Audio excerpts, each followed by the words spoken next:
Bonjour à tous, aujourd'hui nous allons voir comment le calculateur surveille votre moteur. Comment toute cette surveillance, toute cette électronique est sous surveillance en permanence, surveille tout, gère tout, mais un beau jour vous avez tous eu un voyant qui s'allume dans votre moteur et sans savoir pourquoi. La raison peut être diverse, ça c'est une autre catégorie, mais comment c'est surveillé, comment ça fonctionne la surveillance, et ça c'est un sujet intéressant. Donc j'ai décidé de vous faire une petite vidéo pour vous expliquer. Vous n'avez plus qu'à suivre, c'est parti. Alors voilà, là je vous montre la synoptique d'une gestion moteur juste de calculateur moteur. Sur un moteur TFSI, peu importe. Bon. Tout ce qui est en vert, ici ce sont des capteurs. Ça donne des informations, regardez la flèche, elle va en information vers le calculateur. C'est que des informations tout ça. Et tout ce qui est en bleu, la flèche qui sort, c'est sur le quoi le calculateur agit. Je vais vous donner un exemple le plus simple du monde. Il suffit que la température d'eau au moteur déclare qu'il fait trop chaud dans le moteur. Le calculateur, qu'est-ce qu'il va faire? Hop, il va aller déclencher les ventilateurs pour refroidir. Voilà un exemple tout simple. Bon, mais tout ça, c'est sous surveillance. Vous appuyez sur la pédale d'accélérateur, le calculateur reçoit l'ordre, il va agir sur l'injection, les papillons, ainsi de suite. Voilà, à chaque fois qu'il reçoit une information, il corrige ou il agit sur ses actionneurs. Mais il faut savoir qu'il ne peut pas faire n'importe quoi. Dans son logiciel interne, il a des valeurs bien prescrites. Ça s'appelle des consignes. C'est-à-dire que un capteur de pression turbo, admettons, il a une consigne de temps de pression. Lui, ensuite, il va agir sur le turbo pour le diminuer ou l'augmenter pour qu'il reste dans la valeur prescrite, la fameuse consigne que nous avons dans le calculateur qui va servir de référence. C'est vraiment la référence. Il doit toujours suivre sa référence, quoi qu'il se passe. Voilà. Pour suivre sa référence, il a besoin de capteur et il agit sur les actionneurs. Bon. Donc ici, nous avons le calculateur en gris et nous avons un capteur actif. Le calculateur alimente, très souvent c'est du 5 volts, hein. La plupart du temps, pas toujours, mais très souvent c'est du 5 volts. Il alimente du 5 volts au capteur et il lui envoie la masse. Ça lui permet de contrôler la résistance interne du capteur, déjà premièrement. Et ensuite, il reçoit le signal du capteur. Le signal de pression, le signal de débit, le signal de ce que vous voulez, peu importe le capteur que c'est, il va lui envoyer un signal. Donc vu que le calculateur envoie du 5 volts dans le capteur, le signal ne peut pas dépasser 5 volts. Puisqu'il reçoit du 5 volts, il ne va pas envoyer du 12. Voilà. Donc déjà, comprenez bien qu'il envoie du 5 volts. Il surveille la résistance interne avec sa masse. Et ici, il reçoit le signal. Jusque-là, c'est une base assez simple. Ensuite, comme nous avons vu dans le fil vert du signal, parfait, là c'est en vert aussi, il va envoyer un voltage en fonction de sa grandeur physique. Voilà. Plus la pression monte, par exemple si c'est un capteur de pression, plus le voltage va augmenter, mais ne dépassera jamais 5 volts, forcément. Il reçoit du 5 volts, hein, vous vous rappelez bien de ça. Bon, mais là, il y a une limite à tout ça. Voilà. Ça veut dire que de 0 à 0,5 volts, si le capteur il envoie ce signal en dessous de 0,5 volts, le calculateur va en conclure qu'il y a un court-circuit à la masse. Si, donc là c'est la grandeur du capteur qui va envoyer son signal, s'il dépasse 4,5 volts, entre 4,5 et 5 volts, il va considérer que c'est une court-circuit au plus à l'alimentation au plus. Voilà, donc déjà il est capable de générer 2 codes panne en fonction de sur quelle plage se trouve le capteur. Et ça, on est capable de le simuler nous-mêmes pour contrôler si c'est le faisceau, si c'est le capteur. Nous allons contrôler sur un véhicule cette partie-là, cette partie-là, cette partie-là, et rappelez-vous le contrôle de la résistance interne. Je vais vous montrer comment on fait pour contrôler tout ça. J'ai pris un véhicule, je ne l'ai pas pris 100% au hasard, j'ai pris un qui correspond à peu près à la synoptique de ce que je vous ai montré sur la feuille, donc j'ai pris un TSI. TSI, TFSI, c'est la même chose, hein. Voilà. Donc j'ai pris un moteur comme ça pour vous montrer, ça correspond à la synoptique que je vous ai montré, et voilà. Et je vais vous montrer, je pense que je vais prendre la pression rail, c'est pas mal ça.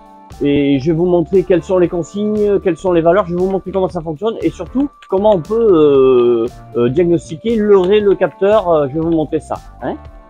Donc nous voilà sur un moteur TSI, c'est un litre 5 mais c'est pareil. Et je vais vous montrer où est le capteur de pression rampe. Hop, il est juste ici, au bout de la rampe. Voilà. Il y a bien les 3 fils comme je vous ai montré dans les schémas. Hein. On va repérer où est le 5 volts, on va repérer où est la masse, on va repérer où est le signal. Alors même si par habitude chez VAG le signal c'est souvent celui du milieu, je vais vous montrer comment on repère quand même. Hein. Voilà. Et je vais vous montrer aussi qu'est-ce que c'est que la consigne et qu'est-ce que c'est que la lecture de valeur réelle. Alors là je vous montre la valise. Voilà. Un petit peu toute la liste que l'on peut voir dans un calculateur moteur. C'est énorme, c'est énorme, c'est énorme. C'est vraiment une liste. Tous les capteurs, les actionneurs, on peut tout voir. Regardez, il y en a une liste phénoménale. Là, jusque-là, c'est tout à fait normal. Hein. Carburant. Voilà. Alors, pas de pression. Voilà. Pas de pression consigne. Voilà. Voilà, je vais vous montrer déjà. Voilà. Alors là, j'espère que ça brille pas trop dans la caméra. J'ai pris la consigne et j'ai pris la valeur réelle. Regardez. La consigne et la valeur réelle. Ça veut dire que la consigne, il veut 17 MPa et la valeur réelle, il ajuste en permanence. Ça, c'est ce que le calculateur il a dans son logiciel. C'est la fameuse consigne. Et ça, c'est ce qu'il ajuste avec ses... Il lit cette valeur avec les capteurs et il ajuste avec les actionneurs. Hein, voilà. Et si on met du graphique, vous allez voir, on va tout mettre en graphique. Graphique, fusionner, on va fusionner. Graphique. Voilà. Et là, on voit qu'on est quasi à la perfection l'un sur l'autre. Hein. Regardez. Ils sont vraiment juste à poser l'un sur l'autre. Il y a un bleu et un vert et vous voyez pas la différence. Je vais mettre un coup d'accélérateur pour que vous voyez ce qui se passe au niveau de l'écran. Je vais essayer de pas faire tomber ma tablette. Voilà, je vais mettre un coup d'accélérateur.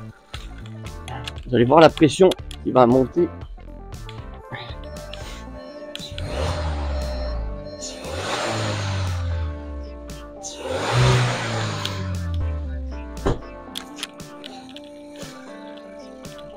Voilà, comme ça vous avez vu ce qui se passait et vous avez vu que ça suit. La consigne, elle suit vraiment. Je vais même enregistrer.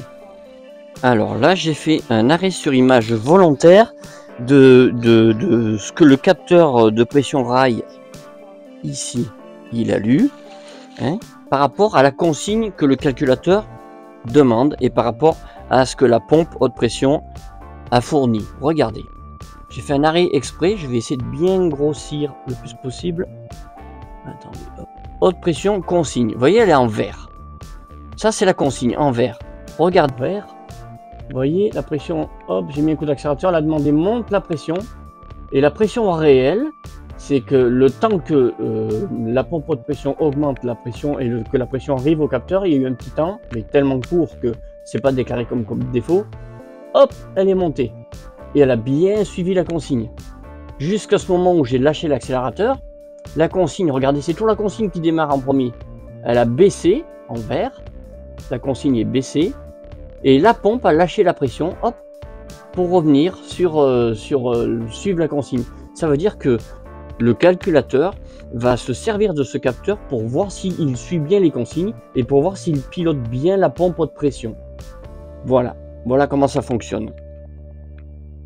Alors, je vais commencer par repérer où est mon 5 volts dans les 3 fils. Un simple multimètre, une aiguille, une pince croco. Hein, voilà. Ça va être pour repérer ici. Voilà, lequel c'est mon 5 volts et lequel c'est la masse. Je vais déjà faire les repères des 3 et le signal. Hein.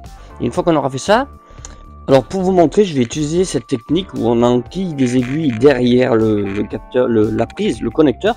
Hein, et comme ça on n'abîme rien et ça nous permet même de ne pas le débrancher pendant qu'on fait ces tests, voilà. Mais Ça a un nom, cette technique, ça s'appelle la technique back probe. Voilà, c'est vraiment la vraie technique pour pas abîmer le faisceau, pour rien abîmer. On ne pique pas, on ne perce pas un fil, jamais, jamais, jamais, hein, les gars. Bon, allez, pour les doliprane, c'est fini. On va prendre ça sur le véhicule maintenant. Je vais mettre dessus l'aiguille, je vais la mettre devant vous, comme ça vous allez voir comment ça se passe. Quand on met une aiguille, je soupçonne que c'est celui-là, le 5 volts. Voilà, j'ai mis une aiguille, je n'ai rien abîmé. Vous avez vu? Ici, je mets ma pince croco à la masse. Il faut que j'aille mettre le contact. Voilà, j'ai trouvé mon 5 volts. Finalement, c'était... Voilà. Donc là, j'ai trouvé mon 5 volts. Il est là. Maintenant, ça veut dire que ma masse, ça va être probablement l'autre là-bas. On va le regarder tout de suite. On va laisser l'aiguille sur le 5 volts. Comme ça, on regarde les couleurs qu'il y avait dans le schéma. Là, j'ai mis une autre aiguille. Hop. Et je vais mettre sur... Voilà. C'est bien la masse. On a bien la masse. Maintenant, je vais mettre l'aiguille du signal. Hop. Voilà. À cette étape, nous avons mis les 3 aiguilles back probe. J'ai respecté les couleurs pour que vous puissiez bien comprendre par rapport au schéma RAP. L'alimentation en rouge, le signal en vert, la masse en bleu. Vous vous rappelez ça? Voilà. J'ai respecté les couleurs pour pas vous embrouiller. Et je vais mettre les fils des bonnes couleurs pour pas vous embrouiller. Comme ça, vous allez comprendre. Voilà. Donc là, j'ai bien respecté les couleurs. Comme le schéma, je remonte mes 3 faisceaux, mes 3 fils. Rap. Et ici, on va pouvoir mesurer les volts. Hop. Voilà. Qu'il y a dans le signal. Les volts qu'on va prendre dans le signal. Dans le fil du signal, le fil vert. Et vous allez voir qu'on ne dépasse jamais... Là, bon, là, tout est éteint, le contact est éteint. Mais qu'on ne dépasse jamais 4,5 volts et qu'on ne dépasse jamais 0,5 volts. Comme je vous disais au départ des fameuses stratégies des limites de voltage. Hein. Bon, là, on voit quelque chose de très intéressant. Regardez, les voltages. Les voltages qu'il y a. On est bien entre 0,5 et 4,5 volts. Ça, c'est ce qu'il y a dans le fil du signal, le fil vert. Le fil vert qui est ici, comme sur le schéma que je vous ai montré. Et on voit que ça oscille. Regardez, ça oscille. Comme ici, ça oscille. 16, 17, 16, 17. Vous voyez celui-là, là? Voilà. Ça, c'est en fait le calculateur. Ce voltage-là, il le traduit en pression. D'accord? Jusque là, vous me suivez. Il le traduit en pression. La consigne, elle est à 17. Et il essaye de tenir 17. Comment il fait? Ici, il y a le capteur de pression qui lie la pression. Et ici, il y a la pompe haute pression. Je vais vous la montrer avec la lumière. Voilà. Et il agit sur cette pompe haute pression par cette prise ici. Je peux vous montrer même. Ici, la voilà. Il agit sur la pompe haute pression pour diminuer, augmenter la pression par rapport à sa consigne. Sa consigne, c'est 17. Il essaye de tenir le 17. En agissant sur la pompe, plus ou moins de pression. Voilà. Donc voilà mes 3 fils. Ça veut dire que la masse, le signal en vert, le rouge c'est l'alimentation. Ça veut dire que si je fais toucher la masse, la masse et le signal ici, tac, je les fais toucher dans ma valise. On n'arrive pas à voir. Dans ma valise, je remonte. Court-circuit à la masse. Voilà. Je débranche. Si je branche dans mon signal le plus 5 volts, clac, voilà. Ici, je suis directement sur 5 volts dans mon tableau là. Et qu'est-ce que je ressors? Court-circuit au plus dans ma valise. Que je suis trop près, qu'on n'arrive pas à mettre. La caméra est trop près. Bon, voilà. Ça veut dire que déjà, quand j'ai fait ces tests-là, quand je débranche le capteur, si je le débranche le capteur, j'ai circuit ouvert qui va se remonter.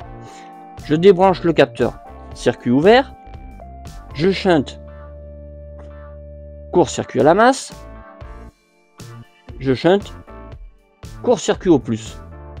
Quand j'ai fait ça, je sais déjà, alors je vais enlever ça, hop. Quand j'ai fait ça, je sais déjà que mon calculateur, mon faisceau, tout fonctionne correctement. Voilà, je retourne sur la synoptique, hein, on est toujours sur notre moteur TSI. Hein. Voilà, donc comme je vous expliquais tout à l'heure, il surveille avec les capteurs, le capteur de pression rampe qu'on avait tout à l'heure. Il agit sur des actionneurs, la pompe haute pression qui est ici. Voilà, il va augmenter ou baisser la pression. Voilà, en fonction de ce qu'il lit dans ces capteurs de pression. Voilà. Si on débranche un capteur, plaf, comme il y a la résistance interne qui est surveillée, circuit ouvert. Si on shunte les fils, je vous ai montré, court-circuit au plus, court-circuit à la masse et circuit ouvert. Quand on a fait ces trois procédures, déjà on sait que faisceau, calculateur, tout ça, ça fonctionne. Après, il ne reste plus qu'à suivre, est-ce que c'est la pression qui est pas bonne, ou est-ce que le capteur délire et donne une mauvaise pression et que la pression est bonne. Ça, après, on a d'autres stratégies, mais voilà, déjà, je vous ai expliqué comment est surveillé tout la périphérie, toute l'électronique de votre moteur, comment c'est surveillé. Voilà, j'espère que j'ai été assez clair, voilà. Ensuite, l'étape d'après, c'est ça. C'est savoir, est-ce qu'on est hors consigne parce que la pression est hors consigne, ou est-ce que c'est parce que c'est le capteur qui est défectueux. Ça, c'est l'étape d'après. Mais déjà, là, vous pouvez prendre des Doliprane avec tout ce que je viens de vous expliquer, je crois. Alors, il vous faut bien comprendre une chose, c'est que cette méthode de recherche de panne, cette méthode de surveillance de capteur, fonctionne pas pareil pour tous les modèles. Nous avons pris un capteur actif, mais si vous prenez un effet Hall ou un induction, ou enfin il y a tout un tas d'autres capteurs, il y a des petites différences. Mais la base du contrôle de moteur par le calculateur, c'est celle-là. Ça, c'est vraiment la première des bases. C'est comme ça que ça fonctionne. Voilà. Ces capteurs à 3 fils, on en trouve de partout. Même un simple débitmètre, il est déjà géré comme ça. La plupart, c'est géré comme ça de toute façon. Même un effet Hall, il a la résistance interne qui est surveillée, il a les valeurs qui sont surveillées, il a les cibles, les consignes, tout est sous surveillance de toute façon, que ce soit de cette manière ou d'une autre manière suivant le type de capteur, tout est sous surveillance. Donc c'est pour ça que ne m'envoyez pas des messages en me disant tel capteur fonctionne pas tout à fait pareil. Je le sais très bien, c'est juste que là j'ai pris le plus général, qui y en a plus dans le moteur, c'est celui qui est le plus souvent utilisé, et c'est pour ça, et à mon sens, c'est le plus intéressant. Voilà. Voilà, je vous remercie d'avoir suivi cette explication, qui n'était pas très facile c'est pas à démontrer, mais à faire comprendre simplement. Voilà. Il ne reste plus que les étapes suivantes à suivre. Je vais les faire par la suite, mais pas tout d'un coup, parce que sinon les vidéos seraient beaucoup trop longues. Les gens décrochent avant la fin de vidéo. Hein. Voilà, comme ça vous avez vu une bonne partie de comment ça fonctionne. Je vous remercie.